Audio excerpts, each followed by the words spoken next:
Welcome back to the Savage Sullivan Math website. Today we're going to do something epic. Today we're going to add and subtract radicals. To add and subtract radicals, you need to make sure that the radicands are the same. As we look at this problem, we see the first term has a radicand of 3. The second term has a radicand of 3 as well.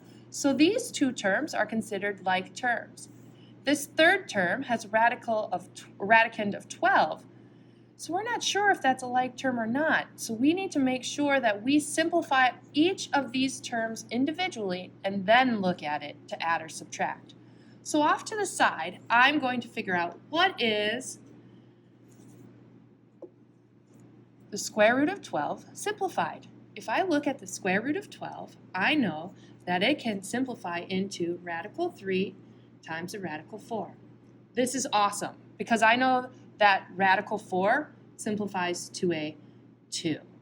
So the square root of 12 simplified is 2 radical 3. All right, so I'm going to rewrite my problem. I've got a 4 radical 3, a 2 radical 3, and now instead of a negative radical 12, remember we just found out radical 12 is the same thing as 2 radical 3, so I'm going to subtract 2 radical 3.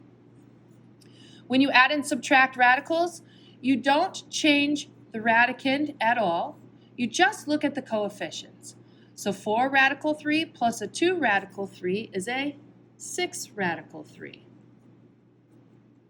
And then a 6 radical 3 minus a 2 radical 3 is a 4 radical 3. Final answer. There we go. Wow, Mrs. Sullivan, that was really cool how it all simplified down to one term. But what happens if it doesn't simplify down to one term? Well, let's take a look. So now we have the same type of problem where we have 3 radical terms being added and 1 subtracted on the end. So upon looking at this, I realized that none of my radicands are the same. So I can't just go ahead and add or subtract anything.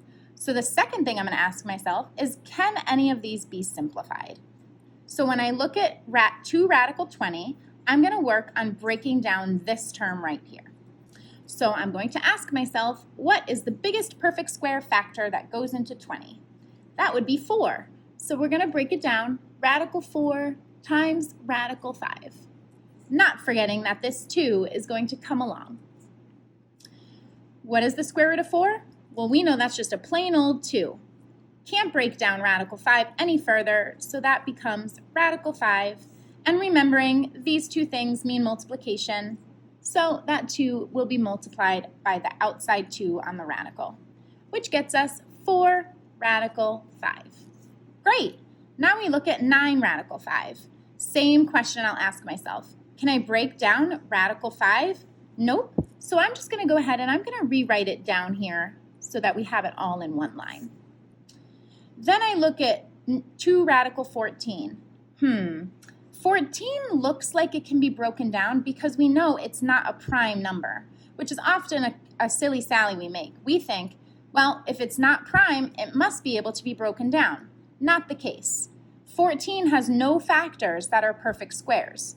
2 times 7, yes, is 14, but neither 2 nor 7 are perfect squares. So we are going to go ahead and we are going to just copy down 2 radical 14.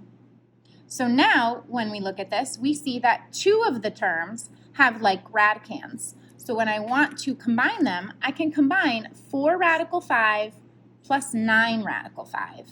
And when I do that, I'm going to get, like Mrs. Sullivan said, we don't touch the radicands, just the coefficients, 13 radical 5. And because this does not have a radicand that's 5, we can't combine it here. So it just gets tacked on as minus 2 radical 14. So while it doesn't look as nice and compact as Mrs. Sullivan's answer, this is in fact the answer to this problem, 13 radical 5 minus 2 radical 14. If you found this video helpful, please like and subscribe.